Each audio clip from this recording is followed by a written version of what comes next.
petit addendum à notre vidéo. Juste au moment de finir d'enregistrer, nous avons lu ce magnifique tweet de Mario Andretti. Je vous lis avec mon plus bel accent. Michael has applied to the FIA to field a new Formula One team starting in 2024. His entry, Andretti Global, has the resources and checks every box. He's awaiting the FIA's determination. Andretti et Formule 1 et Deauville, Andretti en Formule 1 en 2024. À bientôt. 2021, c'est yeah, multi 21.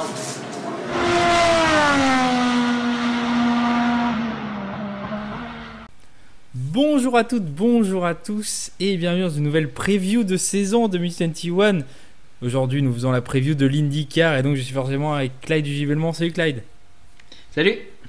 C'est la première preview de saison de monoplace qu'on fait. On n'a pas fait la Formule 1, mais ça sent bon en fait. Quand les monoplaces reviennent, la Formule 1 est revenue, ça nous a fait du bien. Oui. Là, l'IndyCar, après la F1, la Super Formula. Miam, miam, miam. Des voitures avec les roues apparentes, on aime bien ça quand même. Clyde, on va parler d'abord de ce calendrier avant de parler de toute cette grille qui est très très excitante, on va le dire, pour cette saison 2022.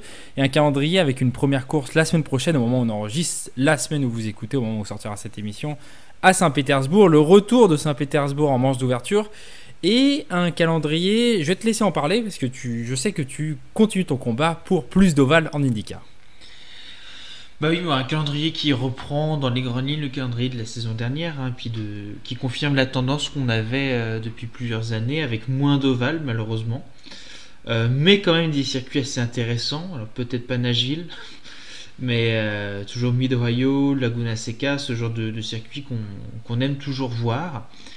Mais effectivement, on n'a que 3 ovales cette année non, 4 ovales pour 5 manches. C'est un petit peu moins du tiers, c'est un petit peu léger je pense pour une discipline nord-américaine comme l'IndyCar. Autant je suis pour aussi que l'IndyCar se réinternationalise un petit peu et des circuits en dehors des États-Unis, autant je pense aussi qu'une des spécificités de la discipline c'est les ovales. Alors ça permet probablement à des pilotes qui viennent des circuits européens de s'adapter plus vite, mais ça perd un petit peu de sa spécificité quoi. C'est vrai. Mais Vas-y. toujours, on attend évidemment l'Indianapolis 500 qui sera le 29 mai avec beaucoup d'impatience. Mais voilà, ça aurait été bien d'avoir un ou deux autres ovales de grande taille comme Fontana ou Pocono. On sait que Pocono, il y a certaines inquiétudes au niveau de la sécurité, ou de petits ovales, tu en parlais en off. Mais bon, ça reste quand même un calendrier intéressant, varié, et on va bien s'amuser. Oui, c'est vrai que c'est un peu frustrant parce qu'on est quasiment proche de l'équilibre tiers entre ovale, urbain et circuit traditionnel, des road circuits. C'est vrai qu'on aurait une deuxième manche au Texas pour avoir 6 manches d'ovale, ça nous aurait pas mal plu. Et puis peut-être un autre urbain à la place d'une troisième course à Indianapolis, une deuxième sur circuit routier, ça aurait pu être pas mal. Mais à part ça, c'est assez excitant comme calendrier. C'est vrai que moi j'aimerais bien le retour de Pocono. Fontana un peu moins parce que je le trouve encore plus dangereux que Pocono. Et puis un mini. Phoenix ça me plairait bien. Et puis des mini. On parlait de Dover en antenne, de Martinsville. Pourquoi pas des circuits comme ça, ou de Bristol même, allons jusqu'au plus fou, même si ça paraît complètement à contre-courant de l'IndyCar. Mais c'est vrai que c'est un calendrier assez intéressant. C'est la dernière année qu'on va sur le circuit de Belle-Île à Détroit, puisque l'année prochaine la course ira dans le centre-ville de Détroit même. Et puis moi je suis complètement comblé par cette course à Road America qui année après année me ravit, et je suis très content. Pour moi c'est un des moments forts de la saison. J'aime beaucoup ce circuit et je trouve qu'il sied assez bien à l'IndyCar. Il est très très long, c'est 5 km et demi, je crois, Road America. C'est très très long pour un circuit nord-américain, mais c'est assez sympa. Et le retour au Canada, très cher. Nous retournons à Exhibition Place. Oui, on retourne au Canada et ça va faire plaisir. Mais comme tu disais, vu le nombre de courses à Indianapolis, en tout cas sur le circuit routier, il y a de la place quand même, je pense, pour aller sur d'autres ovales. Oui, voilà. Ou même si on voulait aller sur des routiers, pour citer ceux qui étaient là dernièrement, Sonoma, le Nola, le Glen ou Austin. Exactement. Voilà, j'en ai cité. Même si le Nola, le circuit à Nouvelle-Orléans, je peux comprendre qu'après la course de 2015, il y ait quelques réticences. On n'avait pas taugé, mais bon, c'était sympa quand même. Ne nous mentons pas. Mon cher, passons, si tu le veux bien, au line-up qui est quand même très très excitant. 26 voitures à plein temps cette saison. Au début des années 2010, on était plus vers 19-20 voitures. On a commencé à évoluer vers 2016-2017 à 21-22 voitures, 24 voitures à plein temps l'an dernier. Et donc on le sentait depuis cette fin de saison. On en parlait lors de la review de la saison avec 27-28 voitures régulièrement engagées sur les dernières manches. Là, on est à 26 voitures pour 10 teams pour cette saison régulière. Déjà, de façon générale, qu'est-ce que tu penses d'une grille aussi étendue pour l'IndyCar ? Je pense que ça montre l'attractivité de la discipline, parce qu'on a à la fois des pilotes qui sont encore performants, hein. Je pense à des Castroneves, des Pagenaud, ou même des Pourdet qui ne seront pas. Pourdet ne sera malheureusement pas avec nous, mais ça reste quand même des pilotes assez performants qui ont, je pense, leur place dans la discipline, mais ça permet aussi à des pilotes plus jeunes ou des pilotes qui viennent d'ailleurs de s'y essayer. Ça montre vraiment tout l'intérêt de la discipline. Ça montre peut-être aussi que les équipes se disent, parce qu'on est à la veille d'un changement réglementaire avec l'arrivée d'une motorisation turbo hybride en IndyCar, peut-être qu'ils essayent un petit peu certains pilotes pour avoir des line-up plus raffinés l'année prochaine. On verra bien, mais en tout cas, ce qui est intéressant, c'est que ça va nous permettre de voir beaucoup de batailles. Peut-être des circuits où ce sera un petit peu compliqué d'avoir les 26 voitures, ou même plus. Il faudra voir, mais non, ça promet beaucoup parce qu'on a quand même de grands noms. Hein. On a Grosjean évidemment, on a Rossi, Herta, Howard, Rosenqvist, on aura Montoya pour les manches à Indianapolis. Tony Kanaan aussi, Ericsson, qui reviendra pour l'Indy 500. Dixon, j'allais venir à Kanaan.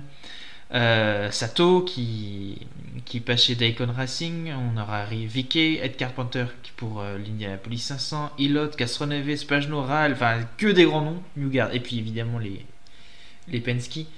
Et ça fait vraiment plaisir. On a vraiment un niveau de championnat qui s'élève d'année en année, je trouve. Et on va commencer tout de suite par la première équipe qui, elle, ne s'élève pas, je trouve, en termes de line-up. C'est A.J. Foyt qui, cette année, va engager 3 voitures et non 2. Toujours la 4 et la 14, mais on rajoute la numéro 11. La 4, toujours aux mains de Dalton Kellett. Tu l'as dit, exit Sébastien Bourdet qui est parti en prototype. Et donc, une numéro 11 qui sera pour l'instant partagée par Tatiana Calderon sur les routiers et par un ou une autre pilote sur les ovales, on ne sait pas encore. Et Kyle Kirkwood pour la 14. Alors, ce line-up, de façon générale, je vais te laisser en parler, mais moi, je te le dis tout de suite. Je vais être très intéressé par Kyle Kirkwood, qui est champion Indy Light en titre, qui mérite de monter, vraiment. On parlera d'autres pilotes d'Indy Light qui méritent moins, mais lui mérite. Par Tatiana Calderon, parce que après sa carrière en monoplace, une saison qui nous avait pas mal déçus en F2, c'était un peu mieux en endurance, hein, même en Super Formula, c'était très mauvais. On est très très curieux de la voir dans la plus petite écurie. Et puis un Dalton Kellett qui pour moi fait clairement partie des bas-fonds de la grille et on se demande quasiment pourquoi est-ce qu'il est là. Oui, A.J. Foyt, c'est une écurie que moi je perds un petit peu de vue. Même l'année dernière, malheureusement, je pensais qu'avec Bourdet ça irait mieux. Je pense que A.J. Foyt a décidé de changer un peu de braquet parce que ces dernières années, il avait souvent pris des pilotes avec un peu plus d'expérience, qui n'était pas forcément fin de carrière, mais où ça commence à sentir la retraite bientôt. C'était Kanaan, Bourdet mais maintenant. Donc il s'est dit peut-être des pilotes un peu plus jeunes, ça pourrait changer le bout du bâton. Oui, ça va être intéressant de voir Calderon. C'est sympa d'avoir à nouveau une femme à plein temps, ou quasiment à plein temps en IndyCar. Ce serait bien qu'il y ait une tradition en IndyCar, hein, par rapport au championnat. Il y a, sur les 15 dernières années. Ça a toujours été un championnat, oui. Ouais. C'était dommage justement ces dernières années d'avoir perdu cette présence féminine à plein temps. Et Kirkwood, oui, on attend de belles choses de lui, hein, vu son palmarès. Champion de F4, champion de F3 nord-américaine, même si c'est un championnat qui oriente plus vers les États-Unis que vers l'Europe, malgré son nom de F3. Champion d'Indy Pro, champion d'Indy Light. Enfin, il a gravi tous les échelons, il a gagné dans toutes les catégories. En USF 2000 aussi, donc il a vraiment gagné tout le Road to Indy et les 2 championnats FIA en Amérique du Nord. Et il arrive vraiment avec cette étiquette sur la tête de plus gros prospect parmi les rookies, quasiment, parmi les rookies venant venant du monde des monoplaces juniors, hein, j'entends, mais évidemment pas des rookies comme Romain Grosjean ou Scott McLaughlin l'an dernier. Donc ouais, Kyle Kirkwood sera le moteur de cette écurie, et tu l'as dit, hein, AJ Foyt se tourne vers l'avenir. Kyle Kirkwood est né en 98, il aura 23 ans durant cette saison. C'est un pilote d'avenir et il est là pour apprendre, et ça sera la sensation de cette équipe avec Calderon à ses côtés et puis Kellett en sous-lieutenant, disons-le. La deuxième écurie, c'est Andretti avec Colton Herta, Alexander Rossi, Romain Grosjean qui est transféré et Delvin DeFranco. Je vais te laisser commencer sur ces 4 pilotes, sur ce line-up qui est très intéressant à 75%. Oui, non, c'est clairement un gros niveau pour Andretti. Alors, il y en a 3 qui sont réellement avec Andretti Autosport et puis un et demi avec des associations. Donc Delvin DeFranco, on va l'évacuer tout de suite, je le connais pas bien. C'est sur une voiture qui est un peu à part, tout comme Mario Andretti qui sera là pour l'Indianapolis 500. Va-t-il briser le Andretti Curse? J'y ai des doutes. Mais bon, le cœur de l'écurie, c'est Herta, Rossi, Grosjean. Ça vous pèse quand même le niveau. Ça vous pèse le niveau de Grosjean déjà, qui a très favorablement impressionné l'année dernière, à tel point que on lui fait confiance chez Andretti alors qu'il n'a pas encore, qu'il a très peu couru sur ovale, qu'il n'a pas encore fait la grosse course en ovale par exemple. Rossi, un petit peu plus éteint ces 2 dernières années, mais qui est quand même capable de bons coups. Et puis Herta, niveau phénoménal. On parlait en off, qui sera champion? Grosjean. Bah oui, mais Grosjean il va déjà avoir de la concurrence dans son écurie, mais c'est ce que j'allais dire. Colton Herta, à chaque fois on est illuminé par certaines de ses courses, et notamment l'an dernier après Saint-Pétersbourg, là c'était tous les voyants étaient au vert pour qu'il aille en F1 quasiment, et c'est sur la distance d'une saison où il a un peu de mal. Cette année, il doit vraiment. Il est très très jeune, hein, c'est quasiment le plus jeune de la grille, ou c'est peut-être le plus jeune de la grille, j'ai pas checké exactement les statistiques, mais il est 2000.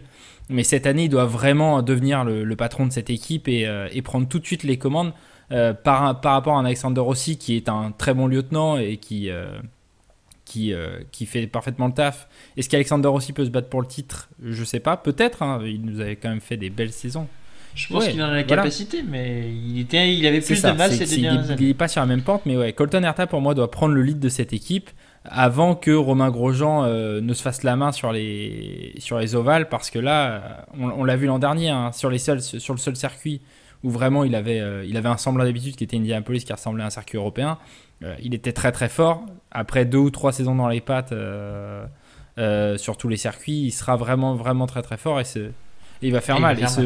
Et très franchement, ce trio Andretti, parce que Grosjean a 35 ans, mais Rossi a 30 ans, Herta a 20 ans, donc sur les 4-5 prochaines années, Andretti a vraiment un trio fort. Et là, pour le coup, moi je trouve qu'Andretti se met vraiment au niveau de Ganassi et Penske en termes de trio pour aller chercher le titre. Je sais pas ce que tu en penses, mais je trouve que vraiment là, cette année, ils se sont remis au niveau avec l'ajout de Grosjean et la maturation d'Herta. Ils sont au niveau des autres. Oui.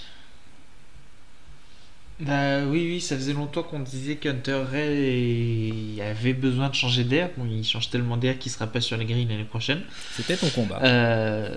Pardon ? C'était ton combat et tu as été entendu. Voilà. Oui. J'aurais pas trouvé désagréable de le revoir dans une autre écurie, mais je pense que Hunter Ray chez Andretti, c'était fini depuis un certain temps, quoi. Et non, là, clairement, on pose le niveau.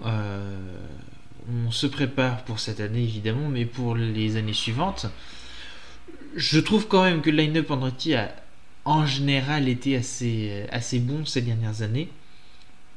Pas forcément sur toutes les voitures, hein, mais assez bon ces dernières années. Ils ont toujours pu au moins se faire voir. Et peut-être qu'effectivement, avec l'expérience d'Herta, avec un retour de Rossi, espérons, et le talent de Grosjean, ils vont pouvoir se battre sur toute l'année pour le titre, ce qu'ils n'ont plus fait depuis 2012, si je ne m'abuse. C'est vrai, absolument.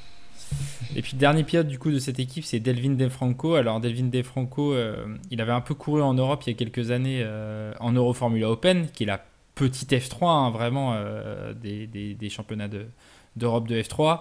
Et puis il était parti aux États-Unis et j'étais très étonné de revoir son nom popper en Indy Light l'an dernier. Et en fait, j'avais regardé, c'est parce qu'il était vice-champion d'Indy Pro l'année d'avant.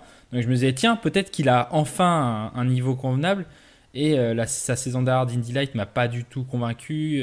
Il termine 6ème alors que je crois qu'il n'y a que 8 ou 9 pilotes qui font la saison complète. Donc je suis très étonné de voir Delvin DeFranco sur la grille. Peut-être qu'il va remonter son niveau, mais autant Kiker Hood dont on a parlé et David Malukas dont on va parler après méritaient leur place en Indy dès cette année, autant je trouve qu'il y a certains pilotes qui n'ont pas été gardés. Tu parlais de Hunter Ray et d'autres, hein, on pourra en évoquer d'autres, mais il y a peut-être d'autres pilotes qui méritaient un volant plutôt que lui. Je sais pas comment ça se passait dans cette écurie Andretti, mais je mets un point d'interrogation. Je suis pas totalement défaitiste, mais je m'interroge quand même sur sa place, sur la place de ce garçon sur une grille IndyCar. L'écurie suivante, c'est Arrow McLaren SP avec 2 voitures, Pat Howard dans la numéro 5 et Félix Rosenqvist dans la numéro 7. Là c'est pareil, c'est le même discours qu'Andretti en fait. Là cette année ça doit se battre pour le titre du côté de Pat Howard et Félix Rosenqvist doit devenir un lieutenant sérieux. Lui qui a gagné qu'une seule course en 45 courses d'IndyCar et qu'il a gagné il y a 2 ans je crois, en 2020. Chez Ganassi. Ouais voilà. Bah oui, Rosenqvist, il avait montré de belles dispositions chez Ganassi, et puis après ça s'est un petit peu tassé, et l'année dernière j'étais un petit peu déçu, je le trouvais pas assez termine très loin l'an dernier. De Howard, hein, ouais. Mais Howard par contre, oui, il s'est déjà battu pour le titre l'année dernière, donc on s'attend à ce qu'il fasse la même chose, on s'attend même à ce qu'il gagne éventuellement cette saison. Mais il aura de la concurrence, ça c'est clair. J'attends de lui qu'il élève peut-être son niveau de jeu sur certaines courses où je l'ai senti moins à l'aise. Mais c'est clairement une écurie sur la pente ascendante. Si ça continue comme ça, on pourra vraiment la compter parmi les top teams de l'IndyCar de façon régulière. En espérant peut-être même que Howard n'aille pas en F1. Oui, voilà, c'est que comme Colton Herta, c'est le deuxième des 3 pilotes sur lequel on va mettre un point d'interrogation sur l'avenir. Profitons d'eux en 2022 en IndyCar. On ne sait pas pourquoi. C'est ça. Mais ouais. Et puis n'oublions pas qu'on aura Montoya sur les manches à Indianapolis. Oui, voilà. C'est vrai qu'on toujours un plaisir de le voir. On parle des mecs de saison régulière, mais petit passage sur Pablito quand même. Pat Howard, excellent sur Oval. Je pense qu'il doit juste un peu progresser sur urbain. Il doit vraiment apprendre de Rosenqvist qui, lors de ses jeunes années, était un maître sur les circuits urbains. Ouais, les deux doivent apprendre l'un de l'autre, mais c'est un duo que je trouve assez complémentaire justement parce que Howard est bon sur Oval et Rosenqvist sur urbain. Et sur les routiers, normalement, à part cette saison 2021 où Rosenqvist s'est troué, mais normalement les deux sont très bons sur routier. Donc ouais, Howard devra se battre pour le titre comme il l'a fait l'an dernier. Mais bon, comme il va y avoir 7 ou 8 pilotes qui vont se battre pour le titre, faire un top 7 ou 8, ça sera déjà peut-être être suffisamment au niveau. Hein. C'est vraiment, on dit ça pour tout le monde, mais on va le dire pour tellement de gars qu'à la fin de la saison, ça va être compliqué de faire un prono.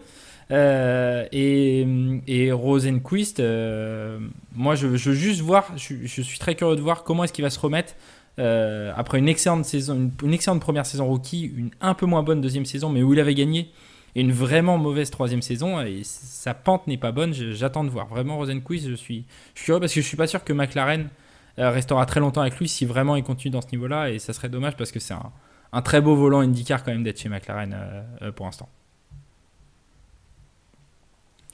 L'écurie suivante, mon cher, c'est Chip Ganassi Racing, l'écurie du champion en titre. Et non, pas Scott Dixon, Alex Palou, qui engage les 4 mêmes pilotes que l'an dernier pour l'intégralité de la saison. Marcus Ericsson sur la 8, Scott Dixon sur la 9 forcément, Alex Palou sur la 10 et Jimmy Johnson sur la 48. Que dire sur ce quatuor Chip Ganassi ? Il y a 3 voitures. Hein. On a 3 pilotes très solides, Dixon, Ericsson et Palou. Ce sera intéressant de voir ce que fait Palou maintenant qu'il est champion. Est-ce que ça va le libérer ? J'allais te poser la question. Comment est-ce qu'on place cette saison de Alex Palou et à quel point ça va être. Est-ce que c'est une anomalie ou est-ce que c'est le début d'un règne ? Je pense que ça pourrait être le début d'un règne. Hein. Il déroulait quand même pas mal l'année dernière, mais après, bon. il y a quand même d'autres gros bras. Dixon, il faut toujours compter sur lui. Eriksson, mine de rien, il se fait son trou. Il se fait son trou dans une des meilleures écuries, un peu comme Grosjean, finalement. J'aimerais bien voir Magnussen, tiens, ce qu'il va faire si jamais il vient en IndyCar. Mais non, sur ces 3 voitures-là, c'est encore un très très très haut niveau au niveau du line-up de McLaren et surtout d'Andretti. Donc on verra bien pour Palou. Alors Johnson qui fera la saison complète cette année, pour moi il compte pas. Vu ce qu'il faisait l'année dernière, je me demande ce qu'il va faire encore cette année dans cette galère. Il y avait un tout petit peu de mieux sur la fin de la saison. Si on veut défendre l'indéfendable, il y avait un tout petit peu de mieux quand même chez Jimmy Johnson sur la dernière course. Mais un tout petit peu mieux, ça voulait dire ne pas être dernier à 2 tours. C'est voilà, mais oui, c'est très très loin. Marcus Ericsson, c'est 2 victoires dès qu'il a gagné à Détroit et puis la deuxième victoire à Nashville, ça lui a donné un boost incroyable et là on le sent très très bien. Il faut s'en méfier. Mais franchement, Ericsson, c'est un mec qui a toujours été régulier. C'est ça surtout son point fort. Et dans un championnat comme l'IndyCar où tu gagnes des points de la première à la 24e place, être régulier c'est assez important. Et puis Dixon Palou, moi je suis très curieux de voir comment Scott Dixon va réagir non pas qu'il soit fait voler son titre, mais c'est pas lui le numéro 1 de l'équipe cette année. D'habitude quand il se faisait prendre son titre c'était par Newgarden ou par des là cette année là c'est quelqu'un dans son équipe. C'est le loup est dans la bergerie et j'attends de voir comment Scott Dixon va se comporter avec le jeune Alex Palou. Et puis Palou c'est l'énigme, hein. Franchement on en parlait on a sorti un article il y a peu de temps sur les 26 pilotes qu'on méritait de voir en F1, qu'on voulait voir en F1, et on a mis Pato Howard et Colton Herta et pas Alex Palou pourtant champion. Parce que pour toute l'équipe c'est une énigme. C'est vraiment à quel point il est fort, on sait pas quoi. À quel point c'est un mec qui nous a étonné en Super Formula, c'est un mec qui nous étonne en IndyCar. C'est quelle est la limite du garçon. Ça va être assez sympa à voir. Et tu l'as dit. Et n'oublions pas donc Tony Kanaan qui sera là pour l'Indianapolis 500 pour sa combienième tournée d'adieu déjà. Je suis en train de me demander si sa dernière saison ça devait pas être 2017 normalement la dernière tournée d'adieu. Ça devait. Je me pose la question, mais oui bah écoute, c'est la tournée d'adieu, c'est les vieilles canailles, tu vois. C'est comme Johnny, pour qu'il s'arrête, fallait que ça soit vraiment la fin quoi. Et puis tu parlais de Kevin Magnussen, franchement Jimmy Johnson va faire encore une saison, mais si l'an prochain Magnussen décide d'orienter sa carrière en prototype uniquement chez Peugeot et plus en IMSA, va y avoir de la place au calendrier, et cette place en calendrier peut être faite pour l'IndyCar. Et voilà, donc Johnson à voir, c'est lui qui finance la voiture bien évidemment, la 48 avec Caravana, mais on attend de voir quand même. C'était pas très très glorieux la saison 2021 de Jimmy Johnson. Non. L'écurie suivante, mon cher, c'est Dale Coyne Racing qui embauche le jeune David Malukas, vice-champion d'Indy Light, un pilote qui méritait sa place, du coup, l'américano-lituanien, et Takuma Sato, le vétéran, qui arrive chez Dale Coyne. Il reprend la place de Bourdais un peu, finalement. Un vétéran et puis un jeune, c'est ce que Dale Coyne fait depuis un certain temps. Je suis pas trop l'Indy Lights, hein, contrairement à toi qui est un peu partout, donc ce sera intéressant de voir Malukas. J'attends beaucoup de Sato.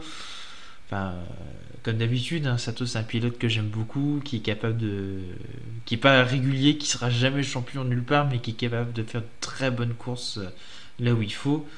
Et comme d'habitude, j'en attends beaucoup et je sais qu'il faut en profiter parce que il a quand même plus de 40 ans. 45, hein. C'est le deuxième plus vieux pilote de la grille. Hein. Troisième avec j'ai oublié Jimmy Johnson. C'est le troisième plus vieux pilote de la grille. Tu l'oublies toujours, tiens. Il faut en profiter, quoi. Sato, tu disais l'irrégularité de Sato, tu peux la faire en une stat. C'est seulement 6 victoires en IndyCar, dont 2 Indy 500. Voilà, ça c'est Takuma Sato. Tu peux l'écrire comme tu veux, il y a que lui. Et sur ces 6 victoires, il y en a 5 sur les 4 dernières années, je crois, un truc comme ça. Quelque chose comme ça. Voilà. Mais donc très curieux de voir Takuma Sato, et je pense que pour David Malukas, c'est un vrai bon apprentissage. Je suis très content de voir le jeune américano-lituanien parce que pendant un moment, on a cru qu'il n'allait pas avoir de volant. Et il a fait une très bonne saison. Il a donné du fil à retordre avec Kyle Kirkwood, dont on a dit tout à l'heure qu'il avait gagné absolument partout. Donc moi, j'en attends beaucoup. C'est encore une fois le maître et l'élève, et à quel point le maître Sato peut l'aider. Très honnêtement, Takuma il a 45 ans. Il peut encore faire une bonne saison. Moi, je pense qu'il peut viser peut-être un top 15, quelque chose comme ça, tu vois, mais peut-être mieux, peut-être un top 10, peut-être. Mais même si le niveau se bonifie par le haut, ça sera intéressant à voir. Franchement, je suis intéressé de voir Takuma Sato qui s'est toujours bien adapté à des nouvelles structures, hein, parce qu'on l'a dit, il passait chez Rahal, il passait chez IG Foyt, Andretti, KV Technologies à l'époque, avec le moteur Lotus. Donc il s'est très bien adapté à toutes ces équipes, donc je me fais pas de doute sur le fait qu'il sera présent course 1 pour aider la petite écurie de Dale Coyne. Et très content qu'eux récupèrent de pilotes comme ça. J'avais peur qu'ils aient un très mauvais line-up, et finalement ça fait quelques années qu'ils font des line-up solides quand même, nos amis Dale Coyne. Oui, plutôt. Hein. Je pense qu'ils font attention à leur line-up. Ouais. L'écurie suivante, c'est Ed Carpenter, et je te le dis tout de suite, mon cher, enfin, Ed Carpenter a décidé de laisser les 2 voitures à plein temps à 2 pilotes et de ne plus venir faire toutes les courses sur ovale sur une des 2 voitures. Il les laisse tranquilles, il prend une 3e voiture, enfin. Je suis très content de ça. Et les 2 pilotes de cette saison 2022, c'est Connor Daly et Rinus VeeKay. Rinus VeeKay, pur produit du Road to Indy, vraiment un gamin issu de ça, qui a gagné sa première course l'an dernier à Indianapolis. Ouais. Et Rinus VeeKay, est-ce que Rinus VeeKay est un prétendant au top 10 pour cette année? Niveau pilotage, oui. Après, je sais pas si la structure va suivre, si il a la régularité, mais bon, il est en progrès constant, hein. Rinus VeeKay, il est très, très rapide, donc je pense que sur le papier, oui, il devrait en être capable. Maintenant, est-ce qu'il aura le matériel pour le faire? Je sais pas trop, parce que Ed Carpenter, c'est toujours très rapide, on va dire, sur les ovales. Ça a gagné des courses quand même l'année dernière, oui, mais c'est pas forcément une écurie qu'on voit très très haut. Ouais, c'est plus ça le plafond de verre pour Rinus VeeKay, mais il est très jeune, hein, je sais plus quel âge il a, mais il doit avoir 22 ou 23 ans, donc finalement faire encore une saison, il a le temps. Faire encore une saison, voilà, il a le temps. Et puis par contre Connor Daly, je sais pas toi, mais moi je sais pas plus trop quoi espérer de Connor Daly. Alors c'est la première saison complète dans la même voiture qu'il va faire depuis au moins 2016-2017, quelque chose comme ça. Enfin, ces dernières années, il faisait que des petits bouts dans des voitures différentes. Il allait dans la Caroline pour faire les courses que Max Chilton ne voulait pas faire sur Oval. Je sais pas quoi espérer de ce garçon-là, qui est très souvent en fond de grille quand même, qui termine dans le 3e tiers au championnat à chaque fois parmi les pilotes qui font la saison. Je sais pas, je te laisse en parler de Connor Daly, je sais plus quoi dire. J'ai pas grand chose à dire de plus sur lui non plus, hein. Je me souviens de son passage en GP2, c'était pas folichon. Bon, c'est sûr que, quitte à avoir les 2 voitures données à des jeunes pilotes, on aurait aimé peut-être avoir un autre jeune pilote, peut-être plus talentueux ou plus prometteur, je sais pas. Mais bon, on verra bien. C'est une saison entière, c'est pas la même chose que des petits bouts de temps en temps, hein. Donc, ça pourrait peut-être lui faire du bien. Ouais, c'est vrai. Mais tu vois, Connor Daly, moi j'ai l'impression que c'est un peu un pilote d'IndyCar du début des années 2000. Tu vois, ces pilotes qui étaient plutôt moyens au moment où l'IndyCar était un peu dans le creux de la vague, mais qu'aujourd'hui, à l'époque, il serait retrouvé peut-être entre le top 10 et le top 15. Et que là, c'est trop maintenant pour le niveau. Ah bah ouais, le niveau a augmenté. Voilà. Hein, de fou. Et lui est resté un peu pareil. L'écurie suivante, c'est Junko Solinger Racing qui du coup récupère la structure Carlin, exit Max Chilton, exit la numéro 59, bonjour la 77 et bonjour au vice-champion de GP2 2020, de F2 2020. Je suis vraiment un mec à l'ancienne. Callum Ilott, et oui, parce que entre Mick Schumacher et Yuki Tsunoda en 2020, c'était pas Nikita Mazepin, et oui, le 3e pilote ça aurait dû être Callum Ilott, mais bon, on ne va pas refaire l'histoire. Kimi Räikkönen a refusé de prendre sa retraite, blablabla, et on a Callum Ilott en IndyCar pour sa première saison complète. Il avait fait 3 courses l'an dernier, 3 courses qui s'étaient passées quand même assez difficilement. Mais là, sur une saison, on est curieux de voir ce pilote-là et surtout cette structure-là dont on ne sait pas grand-chose finalement sur les performances sur une saison. Non, c'est sûr. Chilton avait pu faire quelques petits coups d'éclat de temps en temps, en tout cas au début, moins l'année dernière. Donc, s'ils ont récupéré l'ensemble de la structure, forcément, s'attendre à beaucoup mieux. Probablement qu'il y a des changements en cours, hein, évidemment. Mais après, Callum Ilott, il est pas manchot, hein. Je pense que au fur et à mesure de s'habituer, il sera capable de pousser sa structure. Donc ouais, j'attends de le voir assez favorablement, qui se fasse bien voir, qui monte dans une structure peut-être un peu plus professionnelle, ou même qui retourne en F1 si jamais il y avait des places, mais ça me semble un peu compromis. Ouais, c'est quand même un garçon qui a un niveau pour aller en F1. Moi, je pense que sa carrière est plus suspendue à Ferrari en hypercar qu'à autre chose. Mais ça va être intéressant. Ouais, probablement. C'est la première saison complète de Juncos, alors qu'ils sont là depuis 4-5 ans maintenant, mais c'est la première fois qu'ils vont engager une voiture sur toute la saison. Ouais, c'est quand même un pilote qui avait le niveau pour aller en F1, parce qu'il a terminé devant Yuki Tsunoda et Nikita Mazepin qui sont en F1. Il a terminé devant Robert Schwartzman, qu'on dit toujours prétendant pour la F1. Donc il a la vitesse de pointe. Il faudra voir comment il s'adapte sur les ovales, parce que pour l'instant les 3 courses qu'il a fait, c'est Portland, Laguna Seca et Long Beach, hein, donc 2 routiers, 1 urbain. Et là il va manger le Texas tout de suite dès les premières courses. Donc on va voir comment il s'adapte, mais s'il s'adapte bien sur ovale sur ces 2-3 premières saisons, ça peut devenir, je vais pas dire, enfin, je pensais à Justin Wilson, tu vois, je pensais à un pilote anglais qui s'est bien adapté à l'IndyCar, mais ça peut devenir, voilà, ce genre de pilote anglais qui s'adapte bien et qui fait son trou dans le championnat après s'être fait refuser la F1. Je voulais pas dire Scott Dixon parce que c'est pas les mêmes parcours, mais tu vois quel genre de parcours j'évoque. Oui, il y a du Franchitti aussi qui a eu Ouais, un Franchitti, parcours t'as un peu raison. comme ça. Franchitti, c'est le meilleur exemple. Je cherche, tu es la Bible. Je cherche un Mais même Dixon, hein, il a fait des tests. Hein. C'est pas le seul, mais c'est pas le seul justement pilote qui a eu sa chance en F1 ou qui a failli avoir sa chance, qui ne l'a pas eu pour une raison ou pour une autre et qui s'est réinventé dans un championnat nord-américain. Je pense à un certain Sébastien B, qui a très bien réussi. Absolument. Et qui a fini par aller en F1 en plus. Et qui a fini par aller en F1, bon, pas et dans qui la est 4 fois écurie, champion en Amérique du Nord. Donc finalement, ouais, une carrière comme ça, rien, c'est pas mal. Donc non, c'est l'IndyCar, c'est aussi un championnat connu justement pour donner une seconde chance, pour faire éclore des talents que la F1 ou la route vers la F1 un petit peu étouffée. Et c'est bien que Callum Ilott y aille, je pense. Absolument, ouais, je suis tout à fait d'accord avec toi. L'écurie suivante, c'est le meilleur Shank Racing, les champions en titre de l'Indy 500, qui engage alors un duo, le plus jeune à 37 ans, Simon Pagenaud, le plus vieux en a 46, Helio Castroneves, des petits jeunes, hein, on disait embaucher des petits jeunes. Meilleur Shank a essayé de miser sur l'expérience, de miser pour gagner tout de suite, maintenant. Je ne sais pas quel niveau va avoir meilleur Shank, mais en tout cas, c'est un duo qui promet beaucoup sur le papier, et c'est surtout deux pilotes qui s'entendent très bien, qui roulent ensemble en endurance, qui savent rouler. Helio Castroneves, c'est quand même 25 victoires en IndyCar. Simon Pagenaud, c'est 15 victoires et un titre. Les deux ont remporté l'Indy 500. Donc, je ne sais pas si c'est une structure faite spécialement pour gagner l'Indy 500 ou si c'est pour toute la saison, mais en tout cas, ce duo m'amuse beaucoup. Je suis très excité de les voir. Ah oui, moi aussi, hein, c'est pas la maison de retraite, mais ça va un peu vite pour eux. Mais non, parce que justement, je pense que prendre Pagenaud, c'est vouloir aussi se structurer pour être compétitif sur toute la saison. Parce que le Castroneves était peut-être un petit peu trop éloigné de l'IndyCar depuis plusieurs années pour apporter vraiment de quoi structurer l'écurie. Par contre, clairement, on sait qu'ils sont compétitifs de temps en temps sur certaines courses. On a vu sur l'Indy 500, ils ont eu la preuve, hein, que Castroneves a encore un bon coup de volant.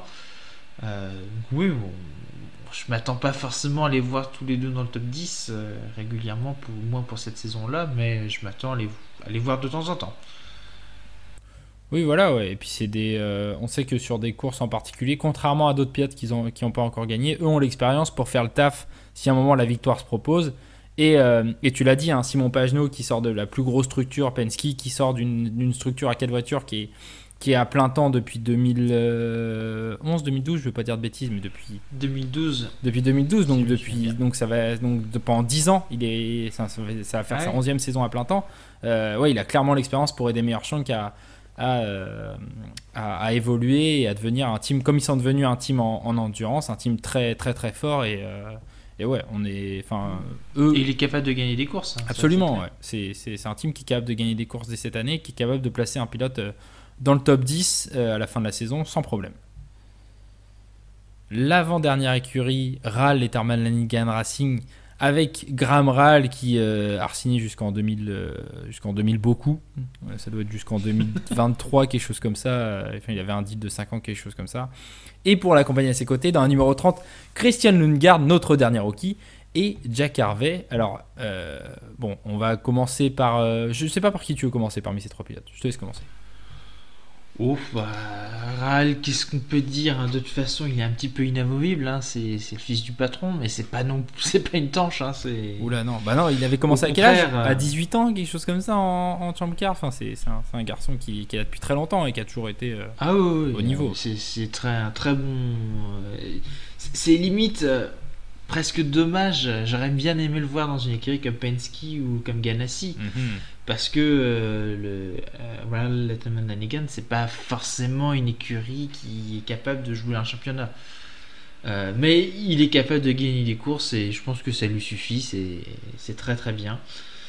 Lundgaard, encore un transfuge de la scène européenne.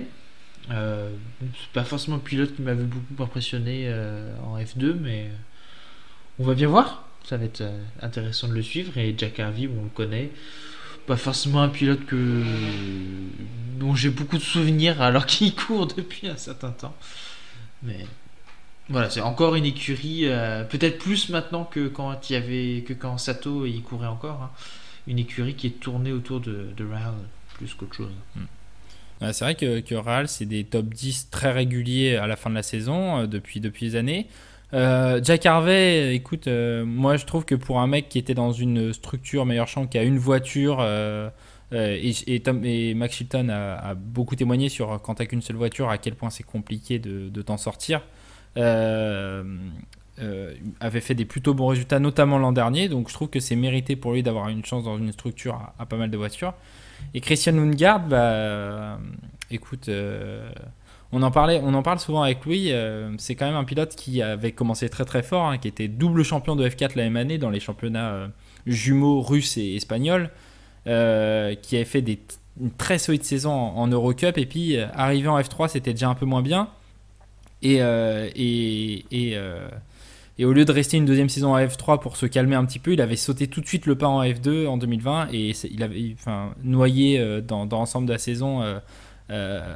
Il n'avait pas pu se battre pour le titre et en 2021 c'était encore pire. Là on était même en dehors du top 10 à la fin de la saison, donc pour un garçon qu'on voyait en F1 c'était très très loin. Il sort complètement du cercle F1, mais sa course de l'an dernier à Indy m'avait plu et Christian Lundgaard, j'ai envie de me dire, ça peut être justement, il est encore jeune, c'est encore une fois c'est un trio qui peut se pousser vers le haut avec un Rahal qui sera le fer de lance de cette équipe, mais mérité, hein. C'est pas du tout parce que c'est le fils du patron, c'est qu'il le mérite sur le papier. Et entre Lundgaard et Harvey, à eux de suivre ce gars-là et de faire les meilleurs résultats possibles. Lundgaard, ça sera comme Callum Ilott, il y a l'interrogation sur Oval. On verra ce que ça donne, mais si ça passe sur Oval et qui se remet la tête à endroit, c'est quand même quelqu'un qui a un formidable coup de volant, donc ça peut le faire, mais il faut qu'il se remette la tête à endroit. Ça sera la grande interrogation de sa saison, et je sais pas à quel point j'ai du mal à juger Letterman Lanigan en tant que structure. Est-ce que c'est une structure, une grosse structure très froide ou une petite structure plus sympathique pour lui? J'ai l'impression que c'est un entre-deux et j'ai du mal à juger à quel point ça peut l'aider pour se remettre dans le bon sens. Je nage dans l'inconnu. Moi, ce que je me dis, Sato, il a toujours performé dans des structures plus familiales, on va dire. Parce qu'Andretti, même si c'est une grosse structure, je pense qu'il a aimé ce côté un peu famille qu'il a pu avoir. Edgy Foyt, c'est un peu pareil, je pense, dans un certain sens.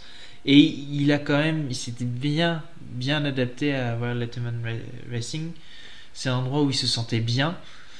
Donc c'est peut-être effectivement le bon endroit pour Lundgaard pour progresser. Le dernier team, très cher. Le team Penske. Last but not least. Voilà, l'Empire. L'Empire contre-attaque. L'Empire revient avec 3 voitures et non 4. Exit donc Simon Pagenaud. On récupère le sophomore Scott McLaughlin. Plus Joseph Newgarden, Will Power. L'inamovible Will Power. On embrasse Aurélien, supporter numéro 1 de l'ami Will. Un trio un trio, comment pourrait-on dire, qui joue le titre. Ça ne va étonner personne. Mais écoute, je vais te dire un truc. Moi, je pense que désormais, le moins bon des trois, c'est Will Power. Et ça y est, Scott McLaughlin a avalé la saison rookie. C'est bon, il a intégré ce que c'est. Il a eu du mal en milieu de saison, beaucoup de mal. Mais il est revenu sur la fin de saison. Et cette année, il doit vraiment aider Joseph Newgarden à récupérer son trône. Un Newgarden, on disait l'an dernier qu'il était énervé après avoir perdu en 2020. Ça fait 2 années de suite qu'il est deuxième. Il doit pas être très content non plus, l'ami Joseph. Là, il doit pas être très gentil là. Non, et pourtant, je suis pas sûr que ça va être l'année Penske. Parce que je pense justement que que Penske envoie un petit signal en baissant le nombre de voitures. C'est l'idée de se recentrer peut-être, de se restructurer. C'est l'idée peut-être de préparer plus l'après 2022, l'arrivée des nouveaux moteurs. On commence à se séparer, on va dire, des anciens, parce que Pagenaud faisait partie des meubles. On s'était séparé de Castroneves un petit peu plus tôt. Will Power fait encore plus partie des meubles. Rachat, il fait carrément partie des meubles. Et je pense que c'est pour ça que que l'écurie a du mal à se séparer. Bon, il reste encore performant aussi, faut pas déconner. Mais clairement, il est sur une pente descendante, je pense, par rapport à ce que c'était il y a encore quelques années. Et je pense que Penske est en train de travailler sur eux-mêmes, sur leur structure, leur façon de travailler, parce que justement, ils sortent finalement de déconvenus. On sent que l'écurie ne performait pas à son niveau, au niveau qu'elle devrait avoir. Tu penses que 4 voitures à gérer, c'était pas ce qui convenait à la structure ? Pas forcément ça, mais simplement oui, se recentrer pour repartir de l'avant.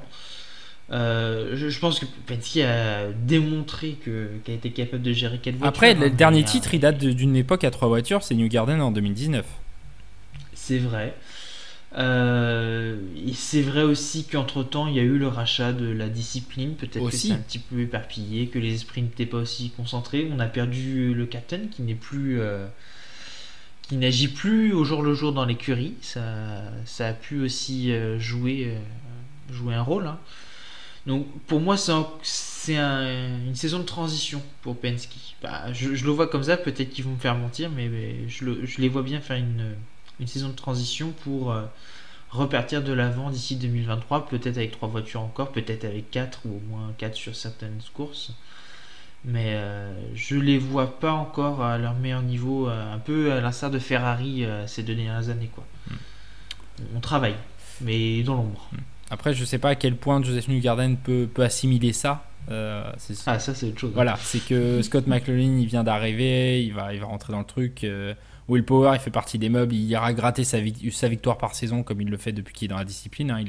Il a toujours gagné au moins une course par saison et il l'a fait encore l'an dernier à Indianapolis. Newgarden se faire prendre le titre par un petit nouveau dans une saison serrée sur les dernières courses. Bon,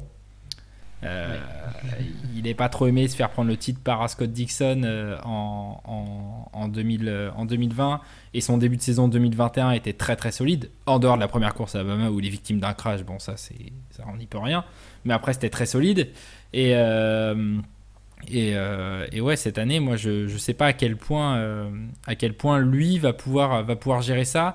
Et ça va être intéressant parce que finalement, c'est des grosses structures, c'est peut-être celle qui a le trio le moins fort. Je dis de façon générale, c'est pas que c'est pas 3 bons pilotes, mais McLaughlin apprend encore. C'est pas non plus Grosjean comme sophomore en termes de talent brut. Will Power, par rapport à un Scott Dixon, c'est le même âge, c'est pas le même coup de volant. Donc finalement, Newgarden, il n'est pas dans le trio Penske ou dans le trio Andretti ou dans le trio Ganassi en fait. Il est un tout petit peu en dessous. C'est un meilleur trio que le trio Rahal. C'est une meilleure équipe sans doute que McLaren et Meyershank. Mais c'est dans cet entre-deux et autant Newgarden, moi je le mets quand même dans mes favoris pour le titre. Autant derrière, tu l'as dit, ça peut être une saison un peu moins prolifique pour Penske, même si ça restera toujours. On peut placer 3 voitures dans le top 10 peut-être. Ça peut rester une possibilité tout de même. Oui. tes attentes sur la saison, justement. Qu'est-ce que tu attends de cette saison 2022 en particulier? Moi, j'attends deux pilotes, surtout deux confirmations. C'est déjà Grosjean, qui nous confirme tout ce qu'il nous a montré la saison dernière et qui gagne. Il est dans la bonne écurie Porsche, il a la confiance des patrons. Je pense que il va être capable de le faire, hein, mais il faut qu'il confirme. Et Pat Howard aussi. Je veux qu'il confirme qu'il progresse encore dans sa gestion de la saison, sur les circuits où il était moins fort. Qui fasse progresser McLaren qui vient de la structure Sam Peter-Schmidt, qui avait montré de belles choses avec Pagenaud en 2012, hein, mais qui n'avait pas le même niveau qu'un Penske, qu'un Andretti, qu'un Ganassi. À Howard et à McLaren de progresser pour confirmer. Et je pense que McLaren a beaucoup d'ambition, hein, pour cette écurie d'IndyCar. On l'a vu, hein, ces dernières années, la présentation F1, c'est plus une présentation F1, c'est aussi une présentation de l'ensemble du programme sportif de McLaren, et ça c'est un signe, même si j'ai trouvé dommage de ne pas voir la voiture d'IndyCar en vrai à côté de la voiture de F1. Il y avait une question de test aussi, elle était testée la semaine c'est après, sûr, voilà, c'est sûr. Mais non, c'est vraiment ces deux pilotes-là, et plus cette structure-là que j'attends de voir confirmer. Maintenant, c'est l'IndyCar, je sais qu'il y aura de belles courses, je sais qu'il y aura un championnat serré, des surprises, sans être la loterie non plus. Ça va être vraiment une belle saison, et une dernière saison avec ces moteurs-là qui... avant ce gros changement de motorisation, donc on va bien s'amuser. C'est clair. Moi, les deux pilotes que je vais surveiller très vite fait, c'est Colton Herta, parce que je pense que c'est pour moi le favori de la saison s'il met tout en ordre. Donc ça, je vais surveiller ce mec-là parce que c'est celui qui m'impressionne le plus en tout cas. Et puis Marcus Ericsson qui aurait pu quasiment avoir une carrière à la Max Chilton, c'est-à-dire des promesses et puis pas de aucune concrétisation. Et finalement, cette saison 2021 a été la saison de la concrétisation.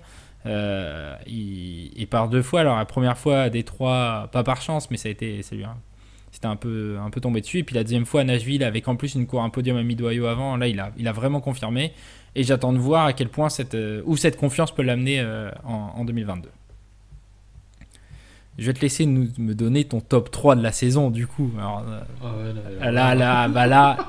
c'est maintenant qu'il faut parler. Maintenant. Faut que je me mouille, hein. Là, mouille-toi là, c'est le moment là, on va dire n'importe quoi. C'est le moment où on dit n'importe quoi. Ouais, ça va être le moment où on dit n'importe quoi, mais je sais pas. Ouais, je vais faire parler mon cœur, je vais dire Howard. Entre Grosjean et Herta, je sais pas. Mon cœur balance. Puis quand même, Howard, Newgarden, Grosjean. Allez hop. Oh. Allez, J'étais pas exactement préparé à ça, mais d'accord. Moi, je vais dire. Moi non plus. Howard, Newgarden, Herta. Je change d'un avec Grosjean, mais Newgarden, Howard, ouais, avec Herta. De toute façon, Herta est... J'ai fait parler mon cœur. Non, mais je comprends. Mais Herta et Howard, c'est il y a une fenêtre Formule 1 qui s'ouvre, et c'est à eux de la saisir. Ouais. Il faut qu'ils y aillent. Donc, et il faut qu'ils gagnent pour la saison. C'est ça. C'est que c'est maintenant ou jamais. Donc c'est à eux de gagner. S'ils y arrivent, ils y seront. Peut-être.